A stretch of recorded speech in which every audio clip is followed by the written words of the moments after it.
Good afternoon, everyone in Athens. It's great to have you here for this second in our series of webinars from the MIT Enterprise Forum of Greece.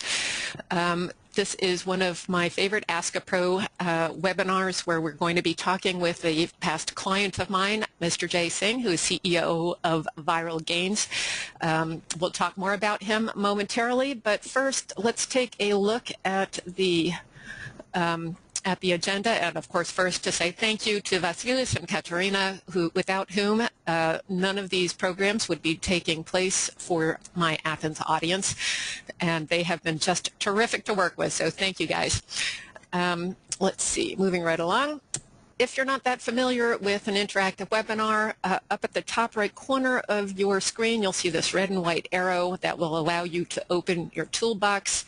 If you want to talk to me or to ask Jay a question directly, then you just select audio mode. If you are having problems, you don't have a great mic and speakers, you can always use the telephone. The phone number is right there under setup, including the PIN, which is necessary for me to know which name to call. Finally, if you don't want to talk but you still want to ask questions, which I strongly encourage you to do, this is a great opportunity to talk to a very successful young entrepreneur. Please go ahead and enter them in that question box. And next, just so I can be absolutely sure everything is working, if you can hear me, would you please raise your hand? Okay, we have at least one person can hear us, so okay, excellent. Thank you so much. All right, enough of that.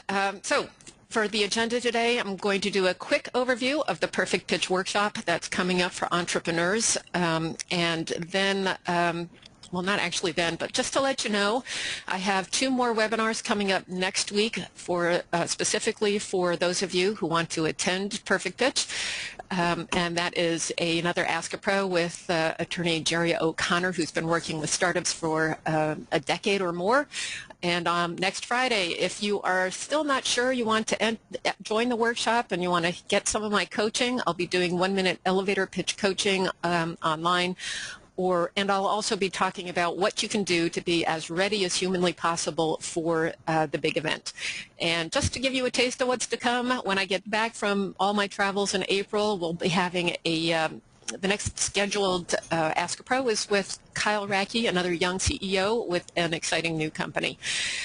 And then finally we will get to the pièce de résistance with Jay after I get through this quick overview of the workshop. Okay? So the main thing we're trying to do with this series of Build the Community programs is to bring together all of the people who are excited about entrepreneurship in Athens, entrepreneurs, investors, service providers, serial entrepreneurs, everybody who's excited about it. We want to give you the infrastructure to come together.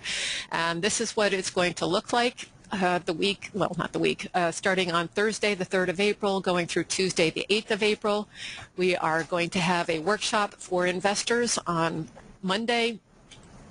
For the entrepreneurs, we're having 2 days dedicated to you guys. In the morning, we'll be doing the active workshop aspect, and in the afternoon, I'll be providing office hours. I think we'll even have some local mentors coming in. On Thursday afternoon, or evening rather, you'll have the opportunity to pitch your company to an audience of potential teammates. And on the last evening, we've got the Investor Pitch Showcase, which will feature the top 10 of you from the Perfect Pitch workshop. So come to the workshop and you'll get a ton of additional benefits, and the best of you will get this opportunity to pitch in front of your whole community. So what you get out of this, you're going to learn how to pitch better. You're going to get the opportunity to actually practice it, get direct coaching. You get to participate in the team building event and grow your startup, and to network and raise your profile at both the team building and the showcase events. Okay, that's my lightning fast overview of the Perfect Pitch workshop. Oops, yes, raise your profile, there we go. Except to say thank you very much. These are the annual sponsors for the MIT Enterprise Forum of Greece, without whom none of this would be possible, so please be sure and support them. Okay, I hope that wasn't too fast. Just going to check really quickly, make sure we have no questions. That looks great. Okay, so now we can move into the fun part. Jay, welcome to Ask a Pro. Thank you so much for joining me today. Thanks for having me. It's good to be here. Excellent. Okay, we had a little bit of a hiss there, so I'm going to put on the ViralGains video right now. So if you're having any audio problems, take a look at that while you're while we're running the video instead. Okay.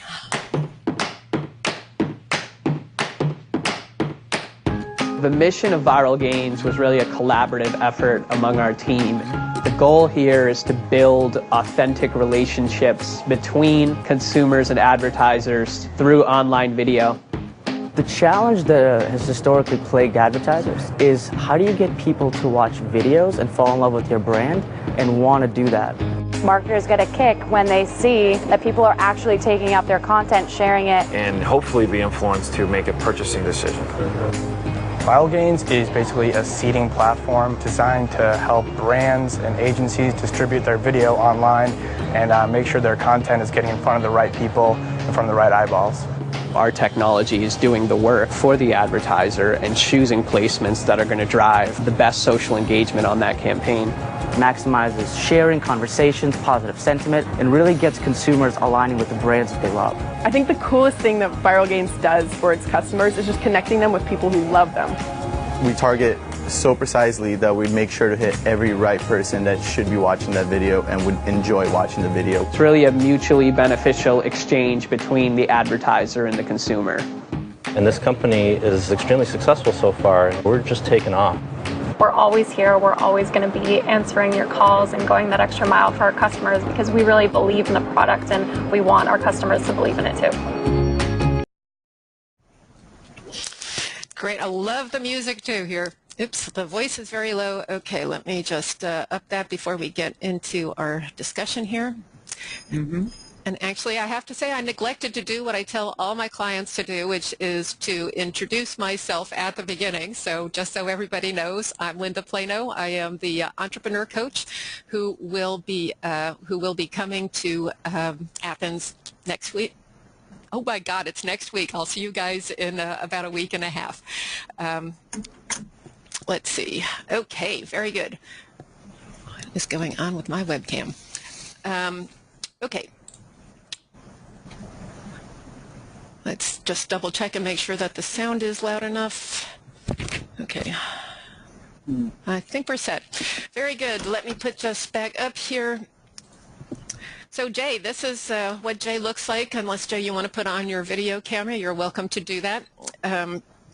Jay started his business in 2008 at the ripe old age of 19. Yes, that is not a typo, where he started with his career in advertising technology when all of the established brands like Sears and Procter & Gamble, Coca-Cola, and the others had no idea what was going on with this revolution in social media. He went from there after a few years and realizing he wanted to focus his business down, and that's, I believe, where ViralGains came from. So let me just say again, welcome, Jay. I'm so thrilled to have had the opportunity to coach you in the past. I feel like I'm going to be able to say, you know, I knew him when. So thanks very much for everything, for being here. Sure. Happy to be here. Happy to answer questions. Thanks for the introduction. Absolutely. Okay, so let's get directly into the questions. So we're going to base this on my 10 questions that every pitch should answer. And for those of you who have listened to the previous webinar or been on my website, you know that these are the 10 questions every pitch should answer that we'll be covering in the workshops and so on. So I'm framing it this way so you can see how a successful entrepreneur thinks about his business or applies these questions to his business.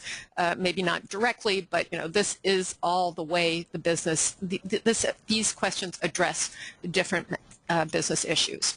Okay, so question 0 is, who is your audience? So that you can understand how to tune your pitch to their ears. So first let's talk about angels. Every entrepreneur loves to have investors who are fighting over each other to invest in their business. You've got quite an impressive array of investors here, and I know it was a lot of work to get them interested. So why don't you talk about how you found them, met them, and got them engaged? Sure. Yes. So I think that the audience in this case was the investors. For me, at least, when raising money, the audience was the investors. And when our sales team is out selling, the audience is a bit different. You have a wide range of CMOs and advertisers and media people. So I think there's always two sides there, where you're selling to investors and you're selling to customers. If somebody does choose to raise money, it's not always the correct thing to do, but there's an allure there where you can get capital quickly and start building out the business very quickly by raising capital. So I think that there's always that option there to get capital in and start hiring and building the idea and building the technology. I think other businesses will go down the road of bootstrapping or selling to customers and making money that way, which I think works as well too. I think one method is more patient than the other. If you just go off revenue, it's a bit more patient of a way to do it. So in our case, we started evangelizing right from the get-go. We've had two businesses in our life cycle. From 2008 to 2011, we were running one kind of business, which is more of an ad agency, and then come 2012, we had spun it into more of a technology business. And when you spin into technology, it opens up the possibility to raise money from outside sources. It's important to understand what they're looking for. I mean, they're looking for businesses with potential for scale.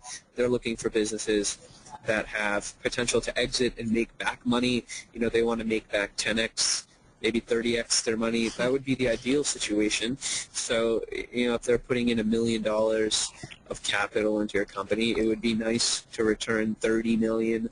That would be kind of a real home run. If you could return 10 million, that would be great.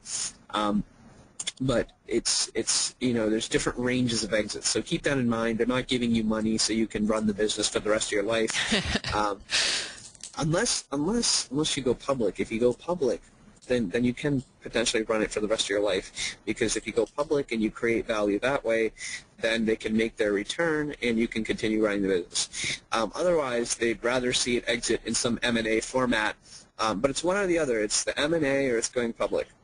So in our case, the way that we started connecting with a lot of these investors was through just networking events. I mean, it was as simple as seeing that they were holding open office hours at Cambridge Innovation Center, which is here in Boston, just going to the office hours and starting to talk to them. Eventually, the answers will come. I mean, it's unlikely you'll have the answers on the first try. Like if you're going in there and you're trying to get the deal done in the first meeting, that might happen, but more often than not, you have to fail a couple times to get to the right people. Because every time you fail, you learn what you did wrong, then you apply the solution, and then you get better and better and better.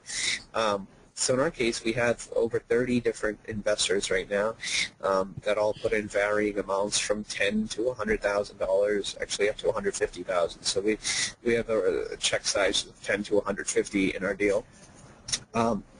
And they all know each other, so if you can get one, you can get many. So if you get one, they can introduce you to 3, and then 3 can introduce you to 9, and 9 can introduce you to 27. So one of the things we did is, as soon as we got our first one, we would get introductions to 3, and then get 3 more, and then it would just kind of triple every time.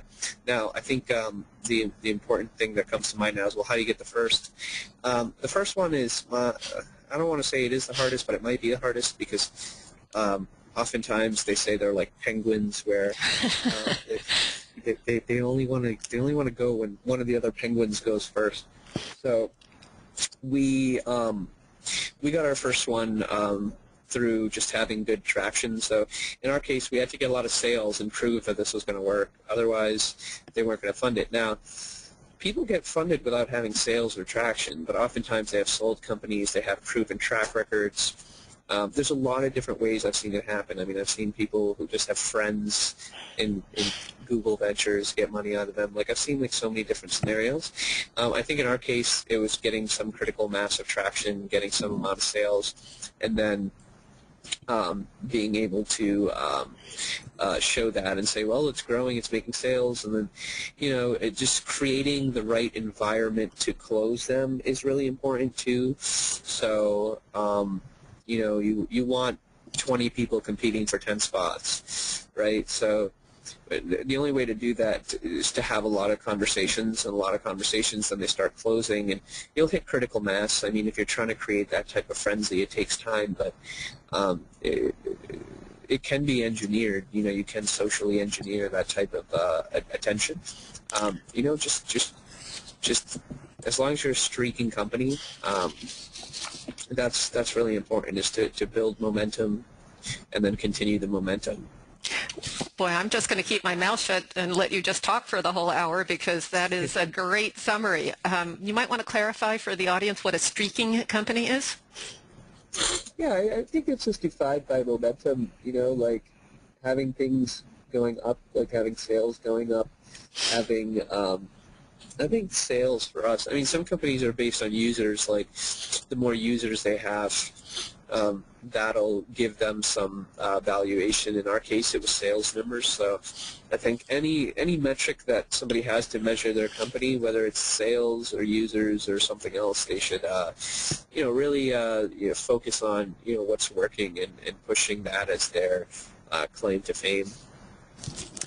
Great. And actually, you said a couple of other things that I'd really like to touch back on. The main one is probably that the major pushback I get from many of my entrepreneur clients is that I don't want to get venture investment because then I get dilution. But you're in the case where you were earning revenue already. I mean, you're earning a substantial amount of revenue compared to many early entrepreneurs, and yet you still went to get the money raised. So would you mind speaking to that for a moment? Yes. So, yeah, I mean, the dilution thing is interesting. I mean, there could be many things there. I mean, some people actually don't want venture because they don't want dilution. Some people, it's about creating value with that money, right? So somebody's putting money in, and you have to create value with that money. But ideally, if you create reciprocal value for that money, then it should be okay. And actually, it shouldn't be reciprocal. It should be exponentially more, because this is just, put very simply, it's the small piece of a big pie versus big piece of the small pie.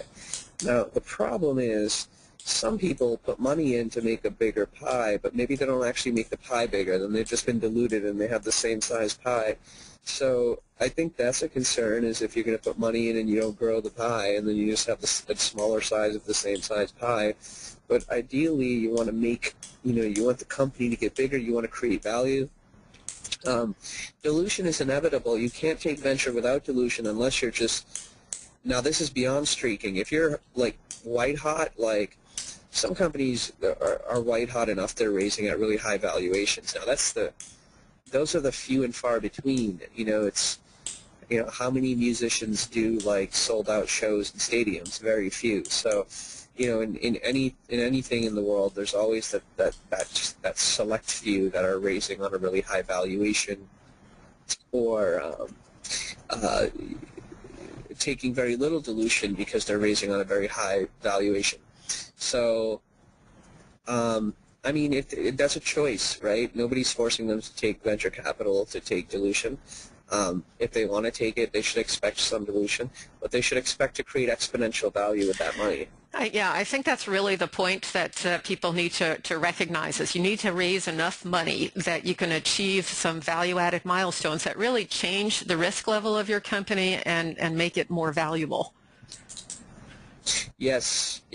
A lot of my international clients actually are very conservative in the amount of money that they ask for, partly out of being not wanting to seem arrogant and partly out of a fear of dilution.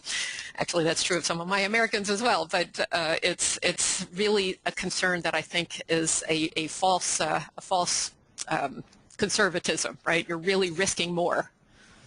Yeah, I mean, and it might be a false conservatism, and it might just be that America is a gluttonous culture. Fair enough. I mean, in America, they just want more money. They want bigger numbers over and over again, and they're just running the running on the hamster wheel to keep up with the Joneses, right? So, I think in other cultures there might be satisfaction in what they already have versus in the Western world there tends to be very wanting of more and more stuff. So, and then you get these exits that are like $19 billion and stuff, and then everybody wants a $19 billion exit. Yeah. No, that is. Yeah, I'm sorry. That was not quite the point I was making. I don't disagree with anything that you're saying, but the thing I worry about for people who are trying to be conservative is that they ask for too little money, and then they wind up not having enough money to achieve a value-added milestone, something where they've reached a certain number of users or a certain revenue or gotten a prototype approved or met a regulatory requirement, something like that. They get to the end of the money and they haven't accomplished something major. It's really hard to raise money again. Yes, absolutely.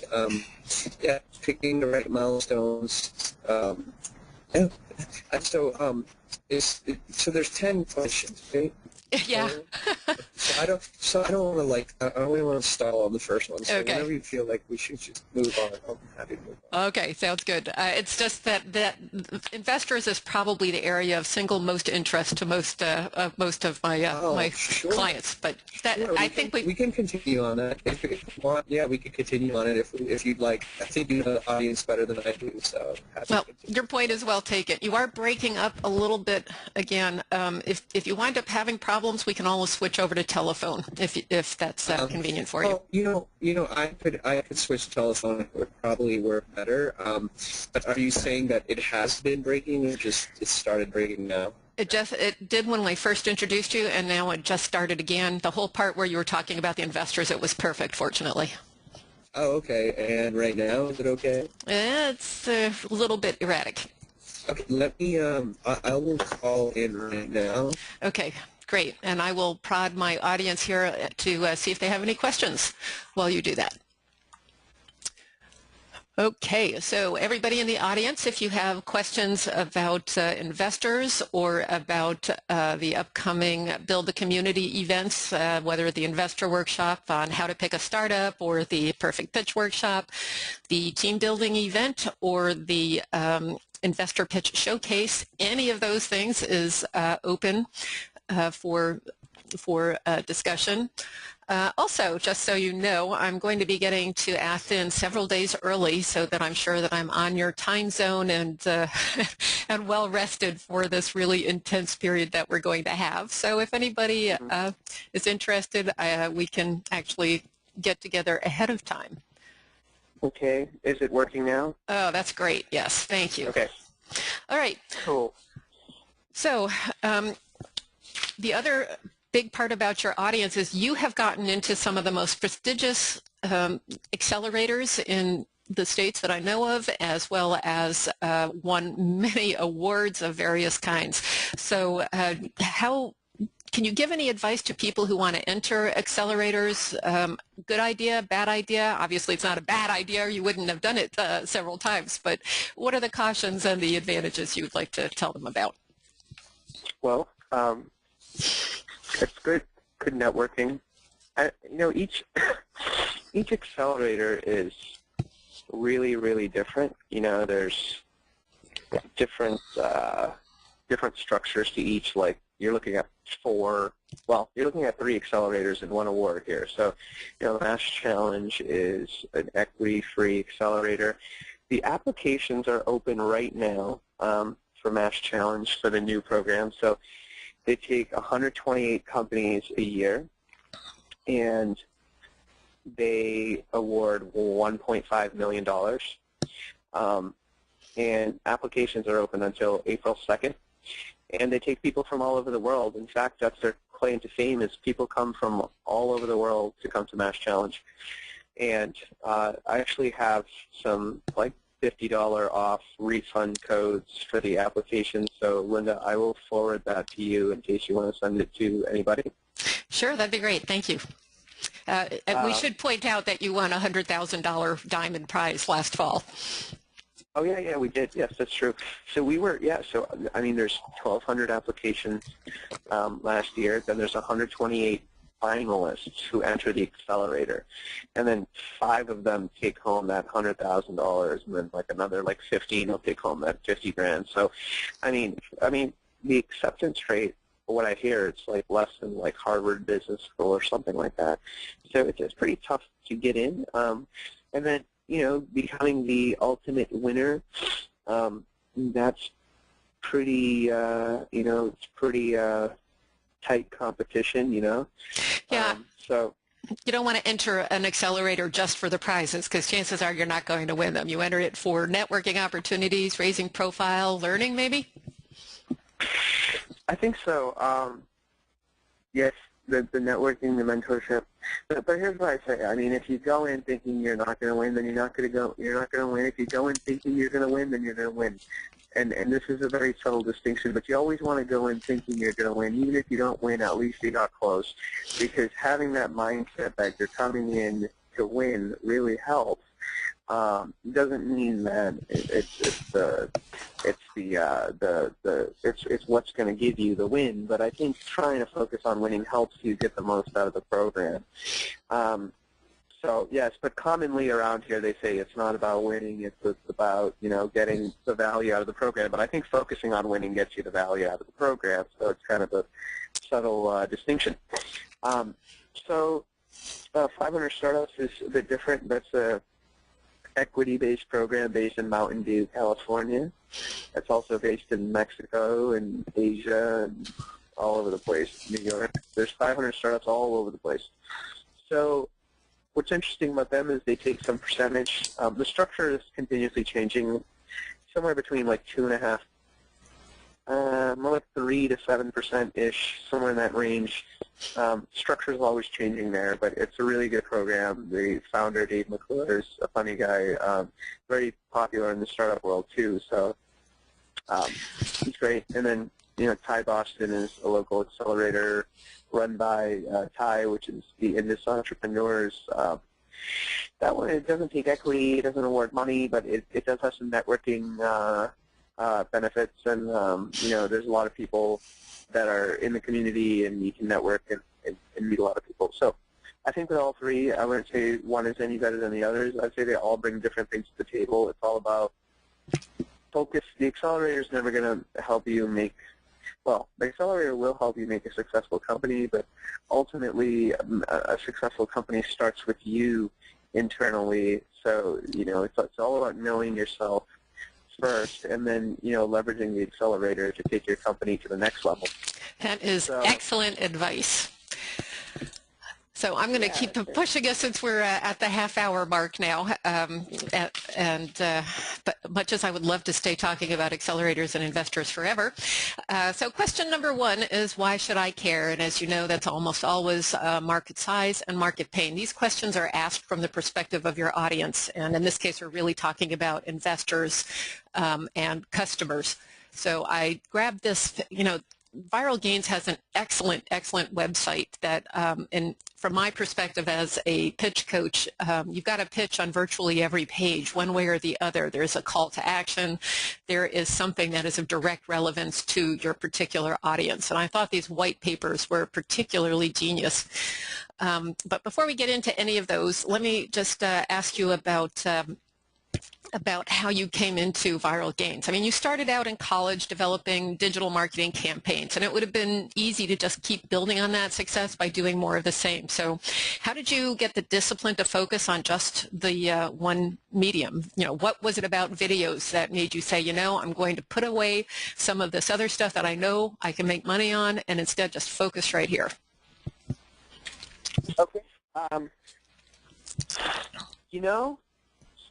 For us, it's about creating a new market like, so I spoke to Axel Partners. They did the Facebook deal and the Spotify. They've done a lot of the big deals recently in terms of venture capital, and they said, look, there's incremental innovation and nonlinear innovation, right? So incremental means you're just improving on what's already there. Nonlinear means that you're just inventing something brand new. And for us, this idea of viral marketing was brand new. Nobody's really built an industry out of viral marketing, so we're building the industry out of viral marketing.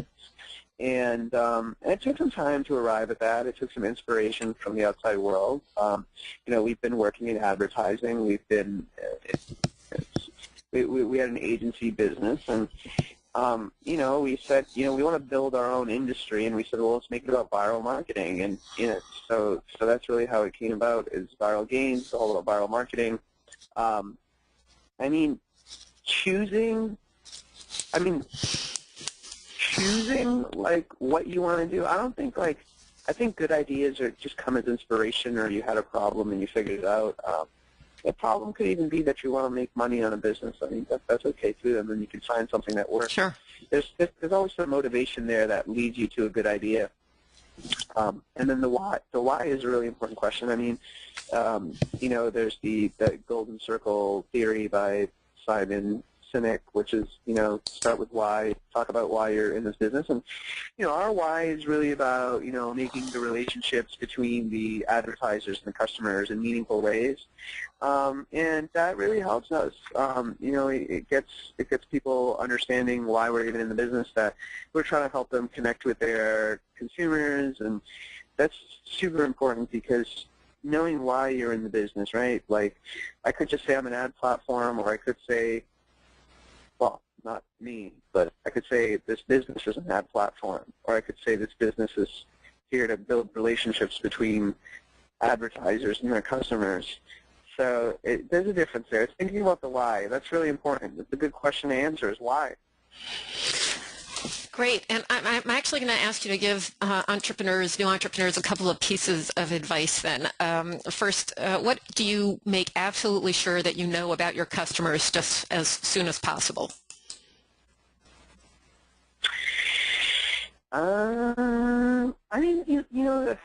You can do as much research on your customers. I think that the ultimate learning to find out what works will be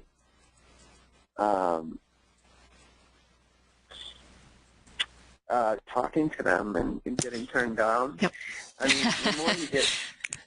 the more you get turned down, the better it is. Like, that's the number one thing. Is, I mean, I don't know. There's certain, like, everybody pays lip service to persistence and perseverance and stuff, but, like, how many people actually are going to reach out to 100 investors to get the money? Because we've done that before, and 99 never responded, but now we have 30 who are invested. And a lot of the ones that never responded eventually invested. A lot of the ones that said no eventually invested. So there's all this perseverance and persistence. Like, people love talking about it, but, like, putting it into action. And the reason I bring that up is because your customer question is important. It's, who's going to talk to 50 customers, get turned down, and then keep going, right? That's the person who's going to figure out what the customer really wants. So it's very important to get rejected, get viciously rejected a million times. You're absolutely right. It's hard. You have to have a very strong ego to make it as an entrepreneur, I think. Yes, yes, and there's so many ways you can put it, because ego is a dirty word, right? Yeah, like, fair enough.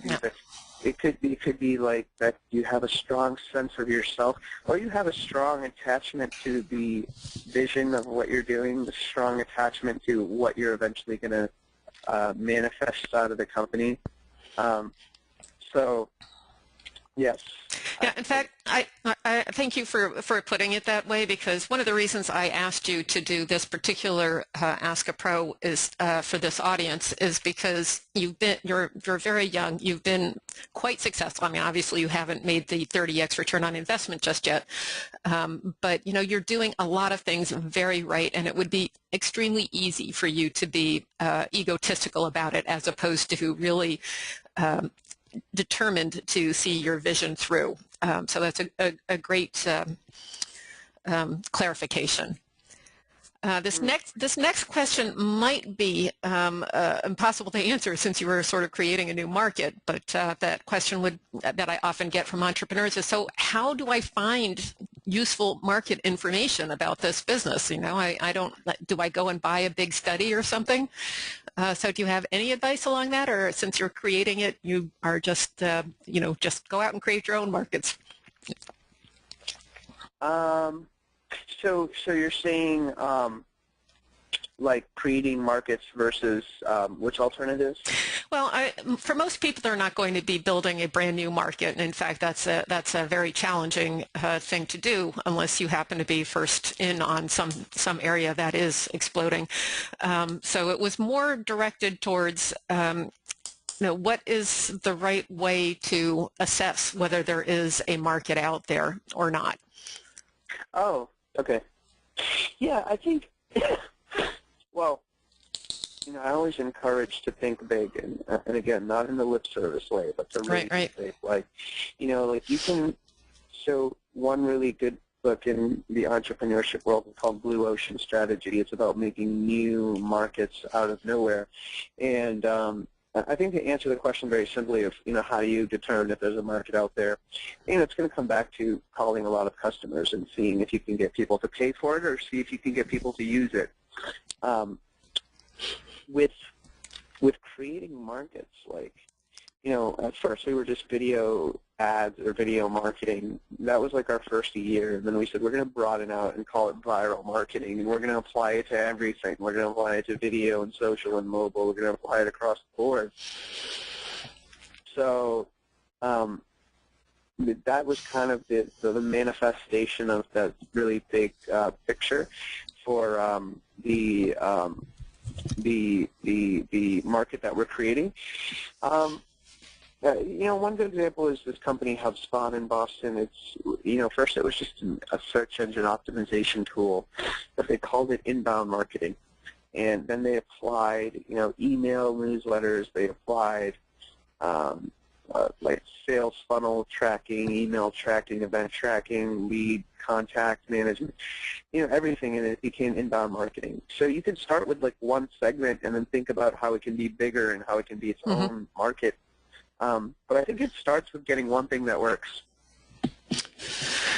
Okay, great. So moving on to question number 2, what is it that you do in language that I can understand? What is your secret sauce? I mean, very simply, if you think about television advertising, billions of people watch TV, and soon those same people will watch it on internet and mobile devices. So if you think about the size of the television market, you'd imagine that money from television is going to online, and they have to address that spending. Like, they have these videos, they need to get audiences for those videos. So we get the audiences, right? Like, we work with what's global, like ExxonMobil, Lexus, State Farms, like a lot of these big, like, household-ish names. They need to get the audience. So we have the places that will get them the audience. And so I guess you protect it from competitors, because basically as a trade secret. There is in a way. I'm not as big on the secrets and the patents. I think it works in like pharmaceuticals and stuff. I mean, in my business, like, I don't know, the patent world is messy, but having something that nobody else is doing can help, but that's not, I don't think it's the end-all thing. I think the execution, or like Mark Cuban says, ideas are free, execution matters, right? So like people can have an idea with the best secret sauce, but the execution is what matters, because ideas are free. So I think it helps, though. I think, and in our case, it's really we built the formula around finding people that are most socially engaged with video. So that's kind of our claim to fame. There is just being a way to target people who are socially engaging with content. So. Yeah, you are absolutely right on that. So many people get hung up on the fact that they've got this idea that if anybody else sees it, they will take it, steal it, and run with it, and and the entrepreneur will lose out. But it is so hard. You know, the feeling is that 90% of the effort goes into creating the prototype or whatever. And the fact is, it is a ton of work to come up with that idea and to prove it, but it's just the first 10% of making the company a success. That's why there's 10 questions, not just one. Great. Thank you for emphasizing that. Okay, so we've already kind of touched on how are you going to stay better, execution. Do you want to talk a bit about your competitive advantage? I mean, when you were answering the first question one, you said, you know, that no one had done anything in viral video up until then. And in fact, if you'd asked me 2 years ago whether it was possible to make or predict the value of a video or make it, whether it's going to go viral, I would have said, I don't think so. It's viral. That's the whole point. It's magic. So how have you been able to do something that everybody else just thinks is magic? Yeah, I mean, I think that's a good one. I mean, I think the first one is defining it, because, you know, if you think about it, does it mean that 10 million people saw a video in, 5 days, or, 3 million people saw it in 3 days? There's no, definition there of, how many people saw it against in what time had elapsed. So this idea of viral, we had to come up with some definition, and we said, okay, for us, the ad campaigns that we do are about finding the most socially engaged people that are going to spread the content and find additional people to watch the content. So in campaigns where we get asked to do 1 million views, for example, we'll drive an additional 300,000 views. That's 1.3 million total. So, that additional 300,000 is what we're calling this viral lift. That's what this programmatic buying that you're seeing is. We buy programmatically to drive that viral lift. So it's defining it and then scaling it and giving it a structure. Mm-hmm. So I think that the question of why we're better, how we're better, that's good. And I think it evolves over time. I mean, people don't need to have the answers, all of the answers up front. I mean, some of the things that we have today that are making us better and helping us stay better are not the things that we had like a year ago. Really? And yeah, and a year from now we'll have things that make us better and help us stay better that we don't have now. So I think there's always an evolution in that category, that you'll find new features that nobody else has, and you'll just you'll get the old features will be better too. So I think that's important. It's just always evolving it, never keeping it the same. Great. Excellent advice. And here actually we're coming up to what my favorite part of this interview is, which is, do you want to tell us about any of your favorite client stories, or maybe a major disaster, or maybe a disaster that you actually turned into a success, anything like that? Yeah, I mean, some of these that you're looking at are just really like Campbell's and Breville. I mean, I'd assume all the ones that we put up here are successful. We haven't had any real disasters. Not yet, not that I know of. Got to keep that from the CEO. So what, any of them particularly, is there a good story behind any of them, or it's just been, I mean, you haven't been in business for that long, so perhaps there aren't any. Just for the audience's sake, these case studies are all available on the website, so you can take a look at how ViralGains has worked for each of these companies. But maybe a story about landing a difficult customer, or how many times it's taken you have to sell them. I mean, is it as hard as getting an investor? That kind of thing.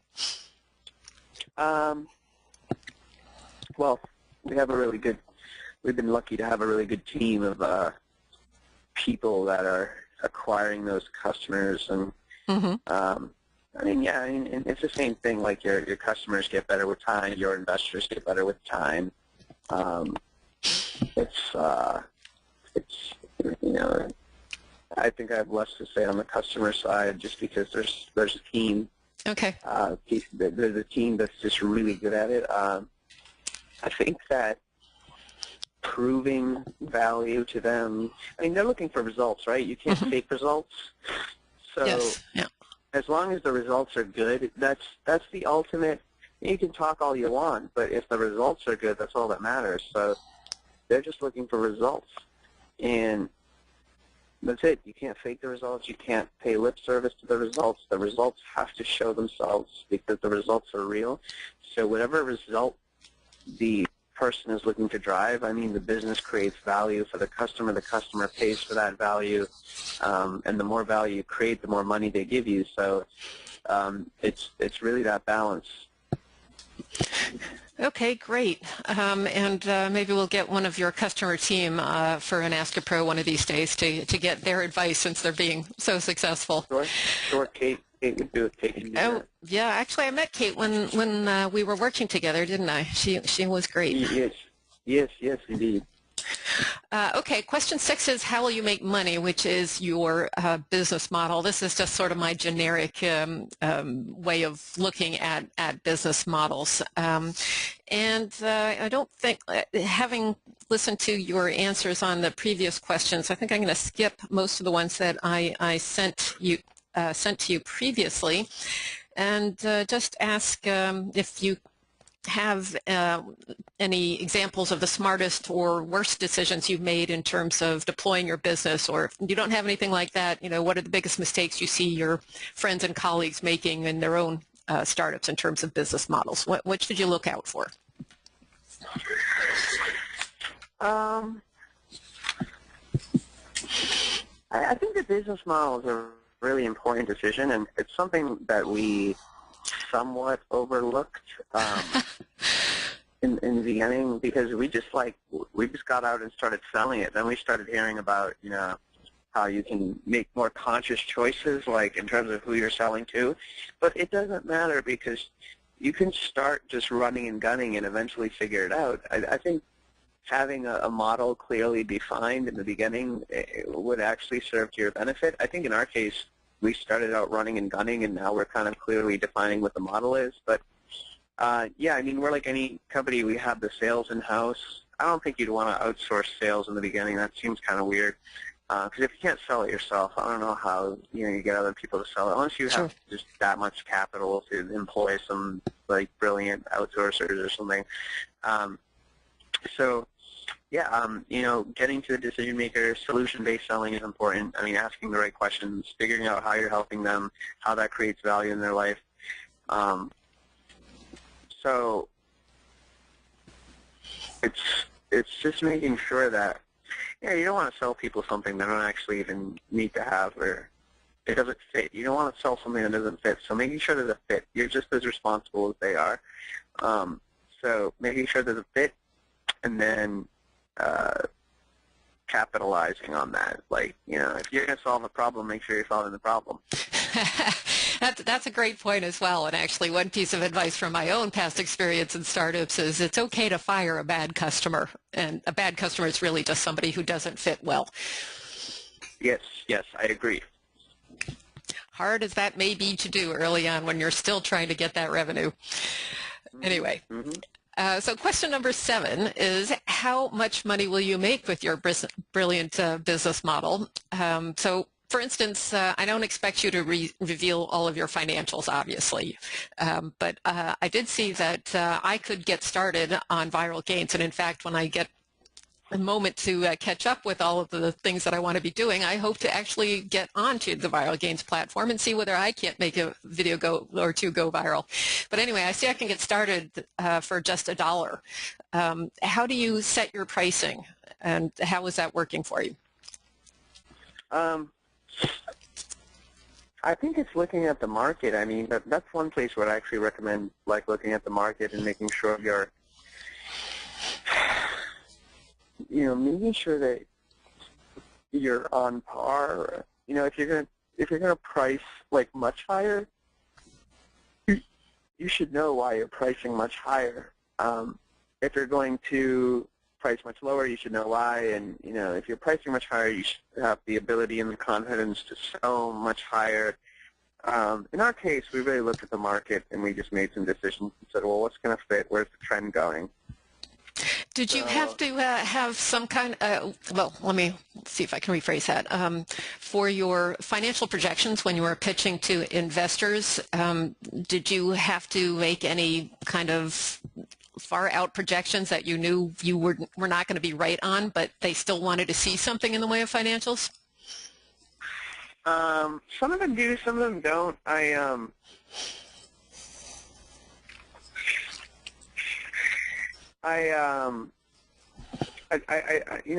They're always like, they're never, you can try to make them as right as you want, but financial projections are hard to make right. So, well, yes. I mean, people might ask for that, but I don't know. Sometimes they want to know that you've thought about it.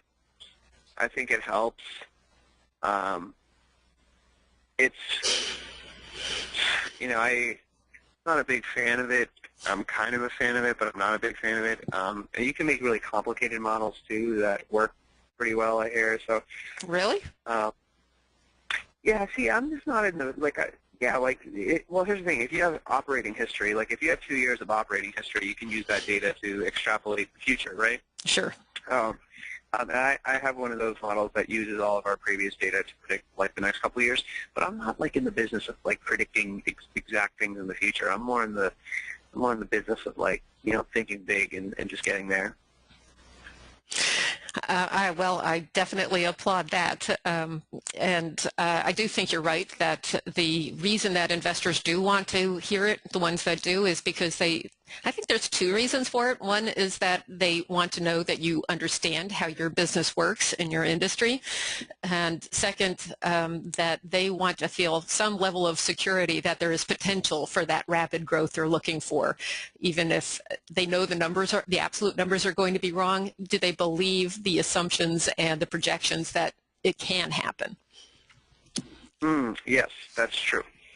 I agree. Well, I always said you were brilliant. For agreeing with me anyway. Okay, question number 8. Why are you the right guys for doing this company? So this is all about your team, and your team has grown substantially in the last even year, I think, yes?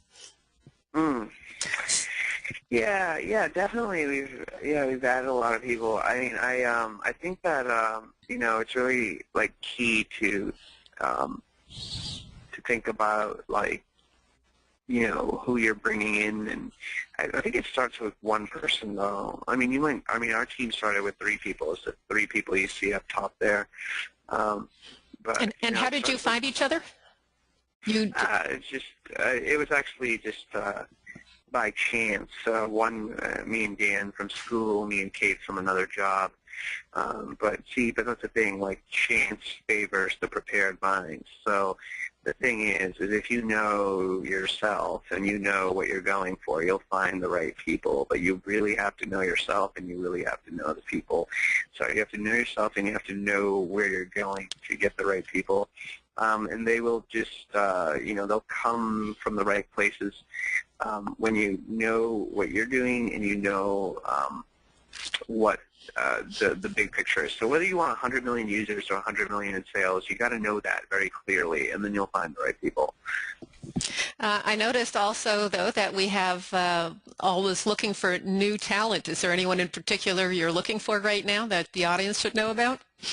Do you want to open up a branch in Greece, for instance? I don't know, maybe. I mean, Yeah, I mean, we're looking for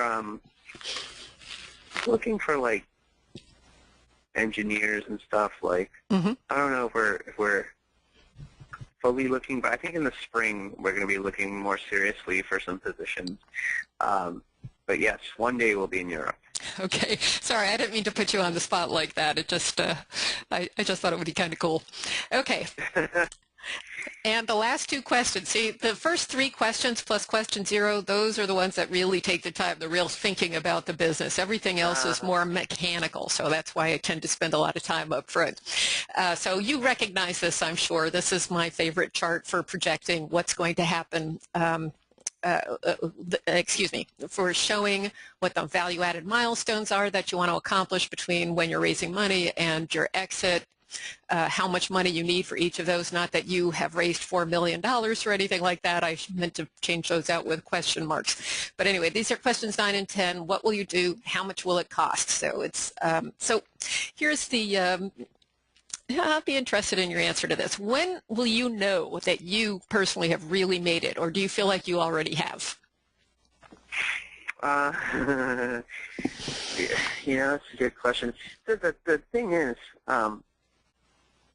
like you gotta feel like you already have, no matter what. No matter if you're where you raised $1 million, you raised 0, you got $1 million, so you got 0. Because the thing is, you're always gonna look for the next guy who's got more. You know, like think about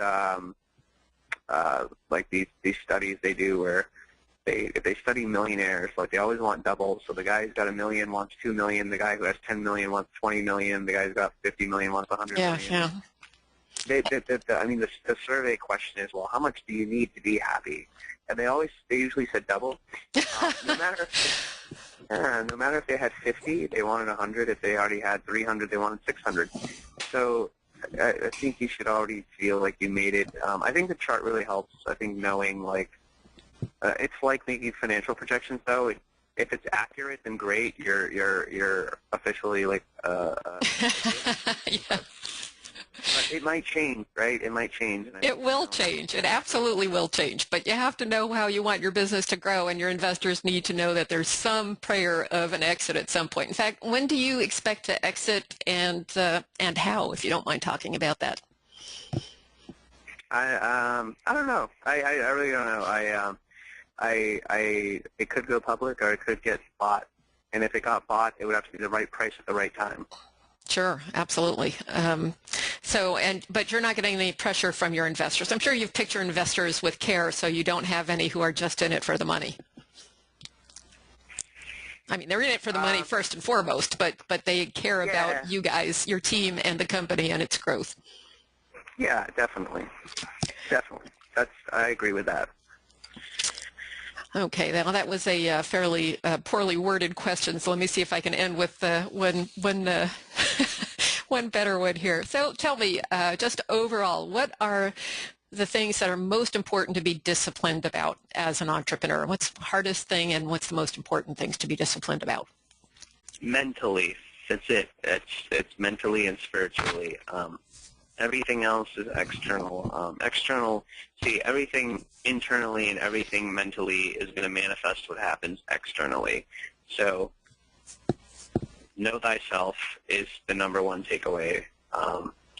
And I think the biggest, for me at least, I think knowing internally what's going on has helped me build something really big very quickly.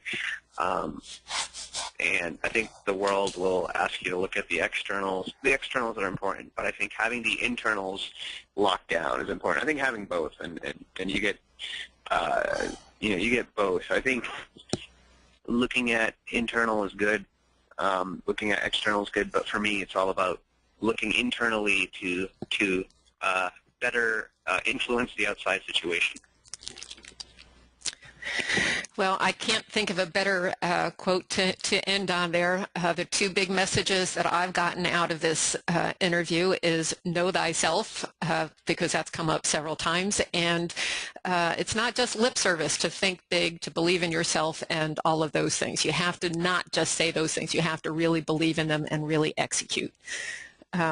Jay, thank you so very much for spending your time with us. This has been really helpful. I'm sure the audience has gotten a lot out of it, even if they've been too shy to ask a lot of questions. There wouldn't have been time for it anyway because I had too many. But really, you've been just terrific. Thank you so very much for joining us. Great, and I'm sending the Mesh Challenge stuff your way right now in case anybody wants that. Excellent. I'll forward it on to the audience. Thank you so much. Okay, and I hope see you sometime very soon, and best of luck and success, and happy first day of spring. Great. Thank you. And I do have to go now, so I will catch up with you. Thanks for everybody for coming, and hope to be in touch soon, and looking forward to hopefully speaking again soon. Thank you, Jay. Bye-bye. Hey, bye. For those of you who are still on the line, just a quick summary. We do have still a couple more webinars coming up for the trying to do two things at once never works out that well, but we've got two more webinars coming up next Thursday and Friday. An Ask a Pro similar to the one we just did with Jay, we'll be doing with my friend and attorney Jerry O'Connor. He is an expert in helping entrepreneurs with their incorporation documents and so on, and also he's knowledgeable about crowdfunding, and he's one of the best negotiators I know, so by all means come with your questions for that. And finally on Friday at 16 o'clock your time, I will be doing just a very interactive perfect pitch clinic. I'll listen to your 1-minute pitch and give you coaching. I'll also talk about what you should do to prepare to get the most you possibly can out of the workshop. I sure hope that you are going to come and join us. I'm really looking forward to the programs that we're going to have together, and the more the merrier as far as I'm concerned. So you can sign up for the webinars at buildthecommunity.gr/free webinars. And for the programs overall, please go to buildthecommunity.gr and read about all the programs. You can come to my website, plain and simple, but it's all focused on the Greek programs at buildthecommunity.gr. Let me just say thank you once again for spending time with me and with Jay. And this webinar has been recorded and will be posted as soon as I can get all the technology to behave itself. Thank you very much. Look forward to talking to you next Thursday and in Greece on the 3rd of April. Take care, everybody.